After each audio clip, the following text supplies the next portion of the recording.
Hello, social media. Welcome to the Monaco Grand Podcast. I got a fun one for you today. Today I have with me Diane Gagliardo. Diane is a travel advisor. She owns a cruise planners franchise, which is part of the Signature Travel Network. So we're going to bring her on. She's going to tell us a bit about what she does, what life is like as a travel advisor. She's going to tell us some unique, interesting trips that she's done, that she recommends, and should be pretty fun. So let's bring her in. Hey, Hello, Alex. Diane. Hey, How are how are you? you? Very Great. good. Thanks for coming on. Oh, thanks So for tell having us a me. bit about your life as a travel advisor. What made you want to get into that, and what's it like? Just tell us everything we should know. Well, lately it hasn't always been fun. There's been a lot of A lot going flight, on. yeah, crazy flight stuff Yep. going on. But you know what? It's a passion, and I know you probably will hear that from about 90% of travel advisors. But it's true. As a kid, my dad used to take me to Newark Airport on like Saturday nights when we had nothing to do. And Right. back then, the world was different. You could go right up to the gate, and I'd watch the planes. Obviously watch them come in, but it was the ones that were going out that really interested me. Piqued an interest, got me to Yeah. start wondering. You know, were understanding that you could go just about anywhere, and then I started, creating my own little list of places that Yeah. I wanted to go. Started traveling on my own in my 20s, and in some cases I really did travel solo because I had my list. I wasn't waiting for people to come with me. If I wanted to go, I just went. I Wow. worked, I guess what you could call a flexible jobs in my 20s, so I could just take off. And it was the hospitality industry. Come back and job was available, great. If it wasn't, I just got another one. Who cared? But I did that until like to my early 30s. I traveled a lot, had a lot of experiences, great experiences.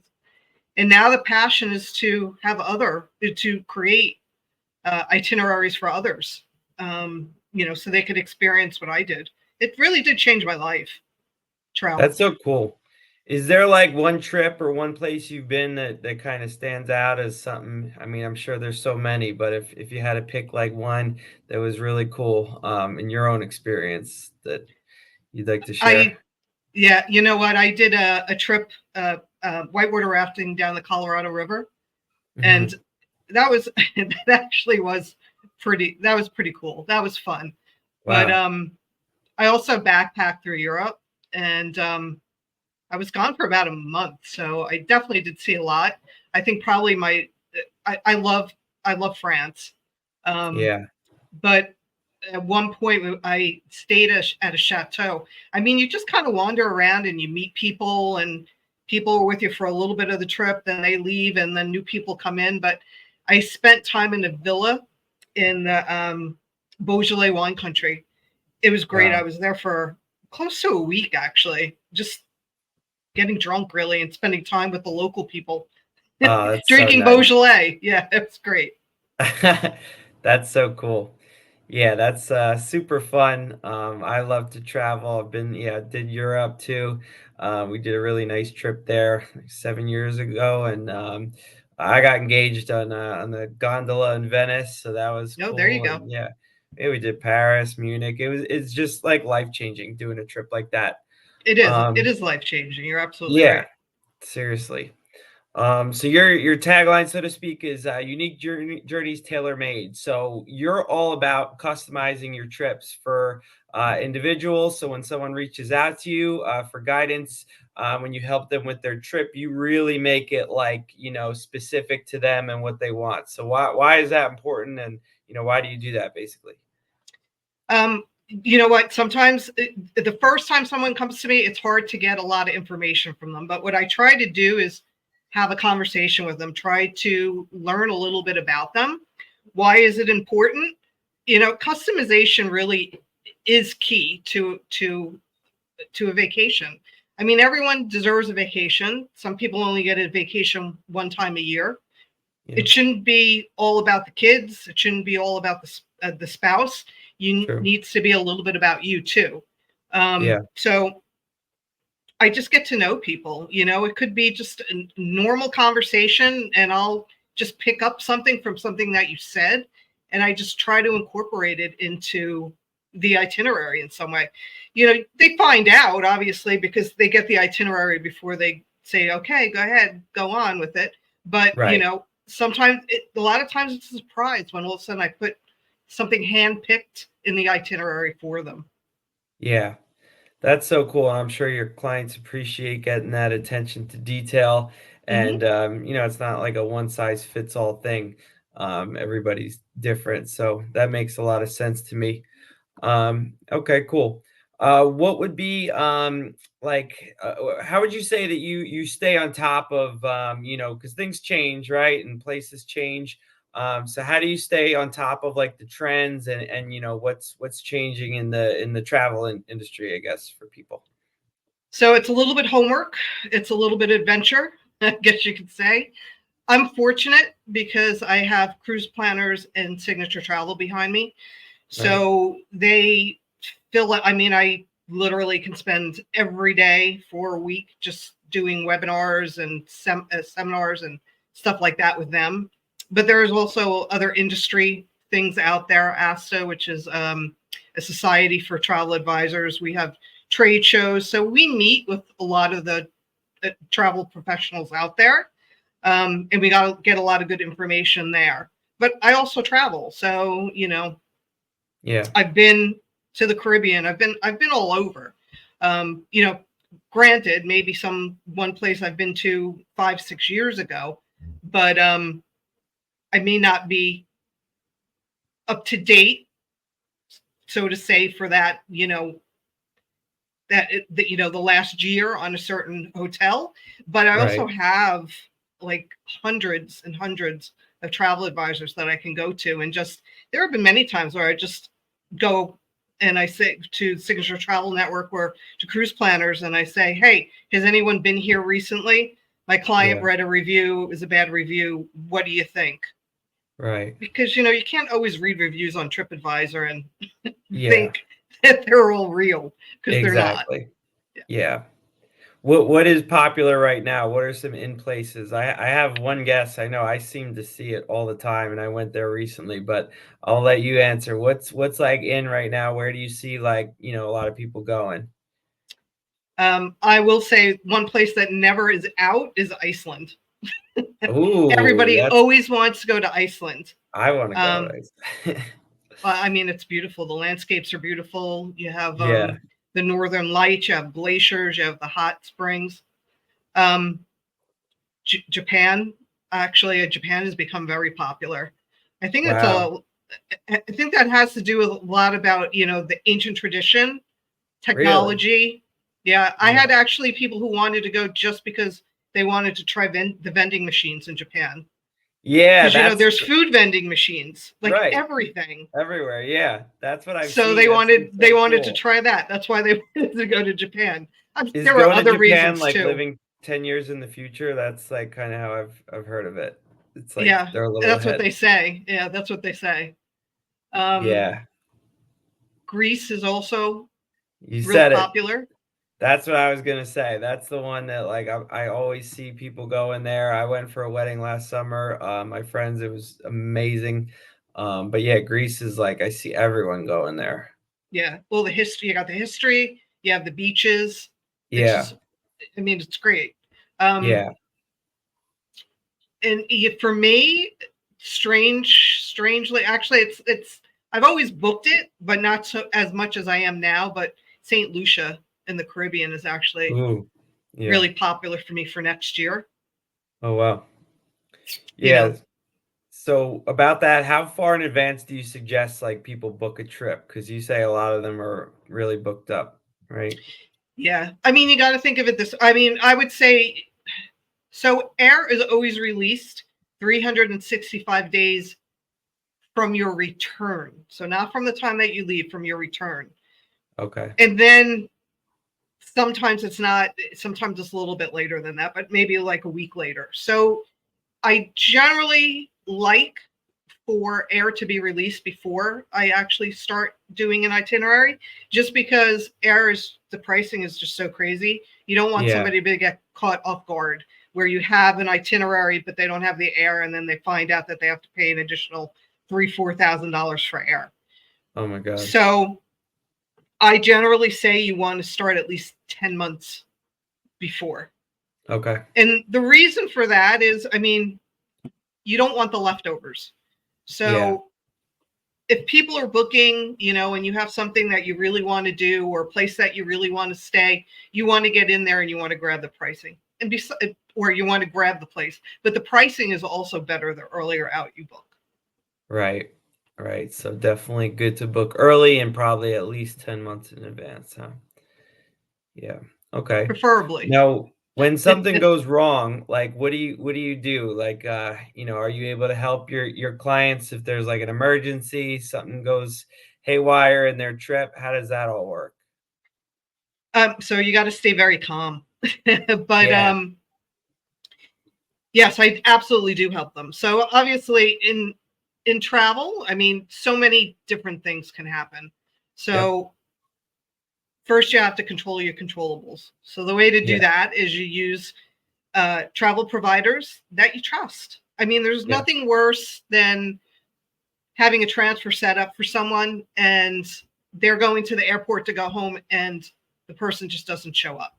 So you have Yeah. to use reliable people. So that's your first step. Um, you got to think ahead. I've seen a lot of stuff. There's still things that happen that it's just like, who would have ever expected this? But I've seen a lot of things. So you just kind of have to prepare. I mean, I'm all over my clients' flights. The day that they leave, I watch it, see if Oh they're wow. running late, anything happening. They're coming back, they're coming home. I'm watching their flights. So that gives me the advantage. We're lucky here in New Jersey because we can go to a lot of places nonstop, but Yeah. not everybody can. A lot of people Right. have connections, and those Right. connections can be brutal because that first leg of your trip, if that is delayed, and It's you like haven't led enough time dominoes. for that second, yeah, you may Yeah. not get home. So I watch those flights. If I see that something might go awry, then I have a backup plan. And that's the other key. You have to have backup plans.